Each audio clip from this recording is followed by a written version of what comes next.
അൽഹംദുലില്ലാഹ് മിന്നു പ്രസവിച്ചിട്ടാ ആൺകുട്ടിയാണ്. യൂട്യൂബറും social media ഇൻഫ്ലുവൻസറുമായ ഹംസയെയും ഭാര്യ മിന്നുവിനെയും അറിയാത്തവരായി ഇന്ന് മലയാളികൾ ആരുമുണ്ടാവില്ല. ഇരു കണ്ണുകൾക്കും കാഴ്ചയില്ലാത്ത മിന്നുവിനെ വിവാഹം കഴിച്ചതും പിന്നീട് പൊന്നുപോലെ നോക്കുന്നതുമെല്ലാമാണ് അവർ വീഡിയോയിലൂടെ കാണിക്കാറുള്ളത്. ഹംസയുടെ ഈ മനസ്സറിഞ്ഞ സ്നേഹം തന്നെയാണ് കൂടുതൽ ആരാധകർ ഉണ്ടാകാനും സാധിച്ചത്.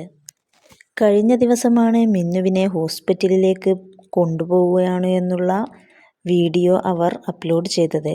എന്നാലിതാ തൻ്റെ സോഷ്യൽ മീഡിയയിലൂടെ ഒരു സന്തോഷ വാർത്തയുമായി എത്തിയിരിക്കുകയാണ് ഹംസ. മിന്നു പ്രസവിച്ചെന്നും ആൺകുട്ടിയാണെന്നും സന്തോഷത്തോടെ നിറകണ്ണുകളോടെയാണ് ഹംസ പറഞ്ഞത്. എന്നെയും മിന്നുവിനെയും സ്നേഹിക്കുന്നത് പോലെ ഞങ്ങളുടെ മകനെയും സ്നേഹിക്കണമെന്നും ഹംസ വീഡിയോയിലൂടെ പറഞ്ഞു. നിരവധി ആരാധകരാണ് ആശംസകൾ അറിയിച്ച് രംഗത്തെത്തിയത്.